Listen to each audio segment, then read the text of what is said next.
drop the price. That is what several people on the Nintendo Treehouse YouTube chat window had said while the show was going on. And as a matter of fact, as I say this, it is possible that it is still going on and people are still saying to drop the price. This is in complete relation to the news that was dropped right after the Nintendo Direct, revealing some of the details about the Nintendo Switch, including the price point of $449 for a system without a pack-in game and $499 for a system and the digital release of Mario Kart World. The standalone version of Mario Kart World will be available for $79.99, just about $80. That has led some people to react, such as Angry Joe, who has said, F Nintendo, $90 games for their underpowered console and some of their physical cartridges are fake, just keys to digital download anyway. This is a scam and they want us to pay for this damn system tutorial. No, F that, boycott this sick filth, gamers have to take a stand. Stuttering Craig chimed in saying, quote, Nintendo can price their games whatever they want to price their games. Ultimately, the market will decide. My concern is not the price, it's the sticker shock that the average parent will feel when they go to Target for a Switch 2 and see $90 games and next to it are Switch 1 games for $60. That will sway people's decisions. And Christina Tasty, who usually comes up with pretty good takes, responded to Jane, who said video game chuds threw everyone's human rights under the bus just for their games to cost $80 LMAO, responding to a accusation that is because of the tariffs that Donald Trump had levied that is causing the spike in prices in video games. She responded saying, quote, I saw people literally buying a full price game from one of the most anti-consumer companies going just to spite a dumb internet guy. The lobsters are fighting in that bucket and the winners are the guys making games $80.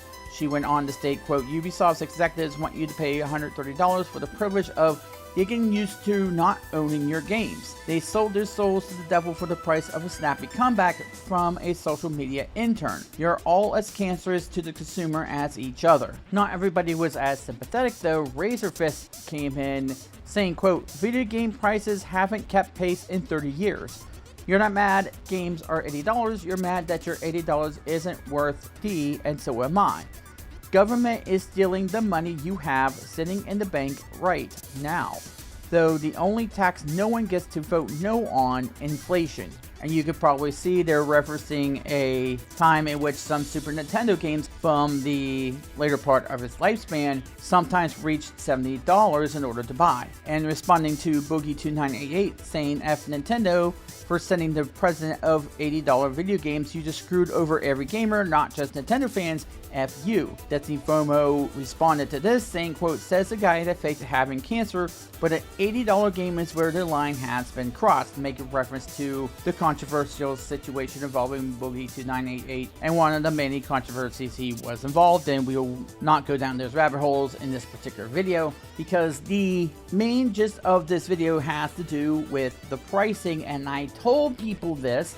I said concerning this is that the price point is going to be something like what happened with Sony back in 2006. Back when they were riding high on the PlayStation 2 success, they thought they were invincible and everybody was going to just go out and buy their product, the PS3, regardless of the games that were coming out and regardless of what the price point was. They were actually saying that they would expect people to get second jobs in order to afford the price points. And they were completely wrong. Even the most loyal person has their limits, and Sony was trying to test those limits. Now they since recovered from that, and they did a good job trying to recover from that whole blunder, but by that point in time, the video game console war in that generation was more or less set. And I said in the last video, Microsoft did see blood in the water, and they kind of, instead of taking a nibble, they took the entire thing. They were given an inch, they took 10 miles with the exclusive DLCs and the picking up of exclusives. That should have never happened. People should have not cheered that. People should not cheer the timed exclusivity of certain products unless those products were taking advantage of a particular system's capabilities and they couldn't get a certain thing from one system out of another system.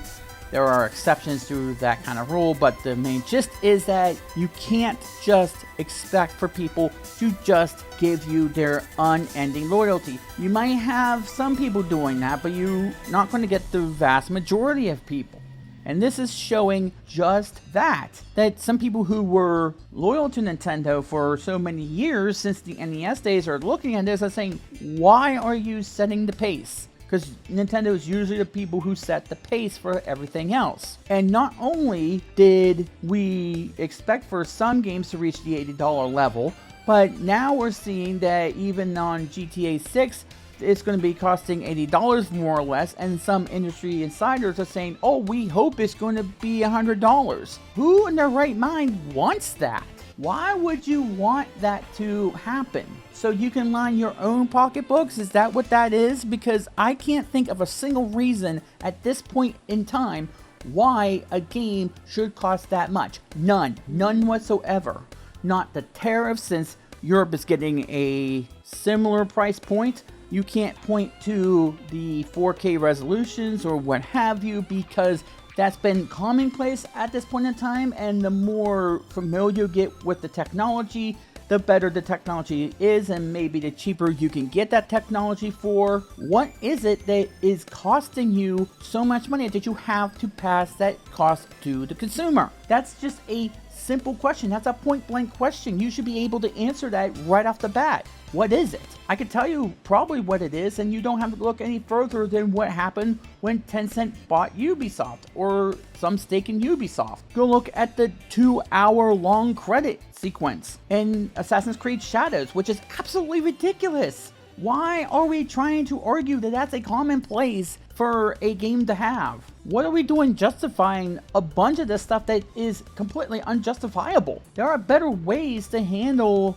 those kinds of credit sequences, but that's another story altogether. But you need 2 hours in order to show me every single person who's ever worked on the game, and that might not be everybody who worked on the game. That might be licensing things that you have to show the license for, and I've seen that happen before, the fonts and stuff like that. You need to show every single last letter of the license, and they put it into the credit sequence like we need to see all that. You could put it somewhere else, by the way.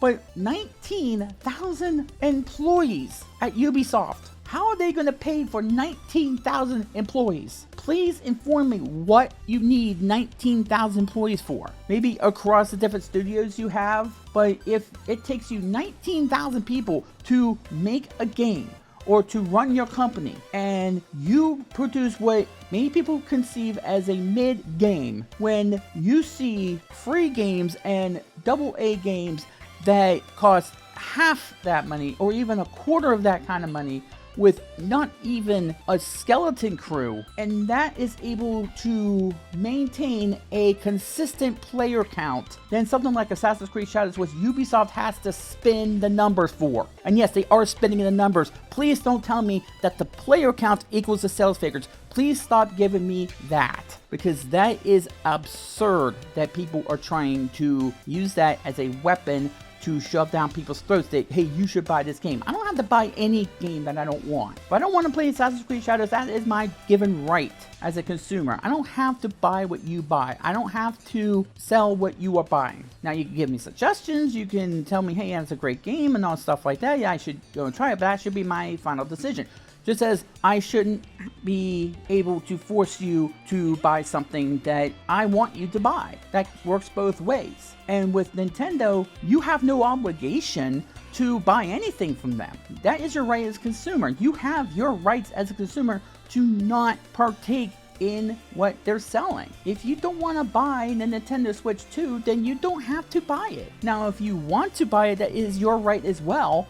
If you want to spend that much money on the game system, and as I said before, I might end up buying it anyway because my Nintendo Switch is seeing better days. It's starting to show its age as far as hardware is concerned. If you want to spend that much money on whatever, then go ahead, but don't tell anybody else that they are wrong for making their own decision. And yes, it is kind of ridiculous that we're now getting the division on something that should be pretty cut and dry about where people are standing on. And even if you don't agree with them, you should be able to understand where they're going with it. Razorfist does come up with a good point that games in the final days of the Super NES did climb up to that point, but it wasn't that consistent, and people were crying foul about that. As I understand it, maybe I'm wrong on that, but people understood that, and it wasn't where we are now, where people are actually cheering and wanting such price points for their products.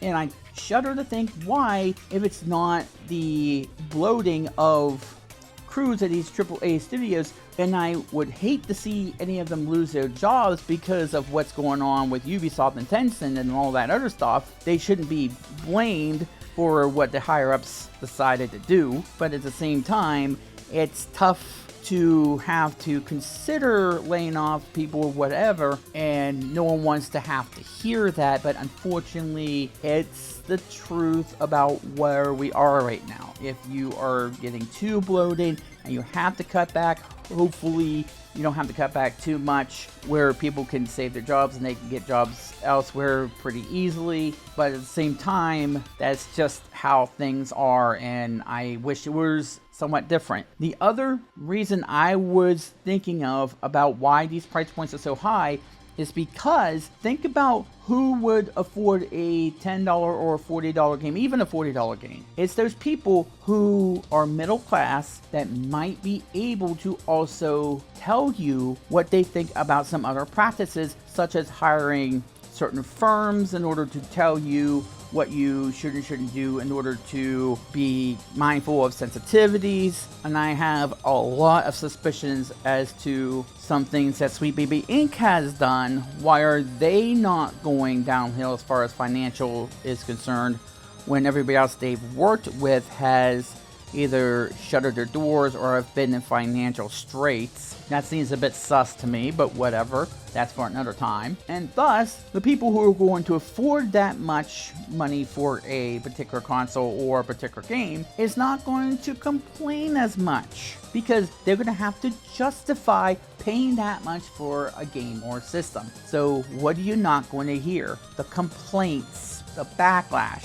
That's another reason why, because we've seen that some game companies have not responded in kind to complaints, and I don't understand this culture in game company circles to which they don't have to listen to complaints, and if they do, they respond as if you just killed their entire family, which is not what we are doing.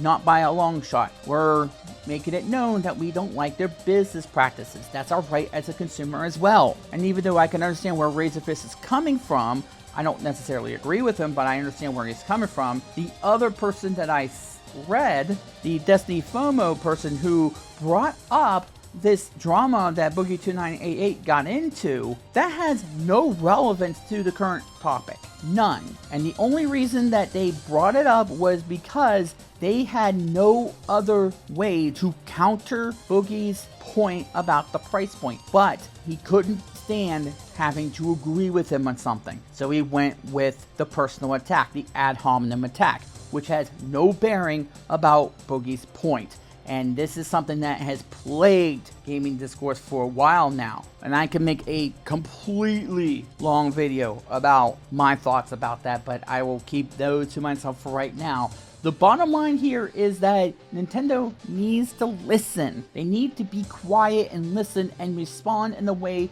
that tells us that they understand the complaints of consumers and to react accordingly. What that means is anybody's guess. Are they going to respond saying, hey, this is why the price point is so high? Maybe. Either justify the price points or, as they say, lower the price. What do you have to lose at that point? If there is no other reason other than you were scared of tariffs or something like that, which I doubt that's the case, but maybe you were worried about them. But why is the price in Europe so high at that point? What's going on there? There's a lot of reasons I could see him try, but a lot of counter arguments to those. I think the bottom line here is that Nintendo needs to at least address this point. I don't know if they're going to lower the price. Everybody's pipe dream would be that they lower the price between now and June 5th, but I would see them at least try to justify the price point, or maybe there's more coming down the pike, maybe a way that you could get discounted titles or something like that. That's the other thing, that Nintendo usually doesn't really lower the price of their games or their consoles. They're the only company I've seen never do a greatest hits line. I don't understand why they don't do that, where, oh, this game was so popular and we're going to sell it for half the price. I've yet to see them do that, or like a player's choice thing. They've used that label before, but not for that sense. Maybe, hey, this is so popular, you should go get it, but they don't lower the price. Unless you go to a GameStop or something like that. And if you want GameStop to succeed, this is the way to do it, because GameStop is going to sell you to use games for a fraction of the cost, and they're going to reap the benefits of this. And I wouldn't blame them if they do that. And I wouldn't blame anybody for going to GameStop for something like this, because how else are they going to afford the games? This is a perfect opportunity for them to start getting back into the game. No pun intended. And yeah, let's not even get into the P word there. Totally not a word that starts with P and ends with a Y, piracy. But yeah, Nintendo is really pushing their luck here. And they're going to get burned if they don't explain all this. And if they explain it, will we believe it? That's the other thing. We're so skeptical anymore that anything that comes out of anybody's mouth is going to be greeted with skepticism. So there you go. What do you think about this? Please leave a comment down below. I love to hear from you. Please subscribe and ring the bell for more videos. And of course, be kind to yourself, be kind to others, take care of your mental health, and I will see you next time. And until then, to be continued.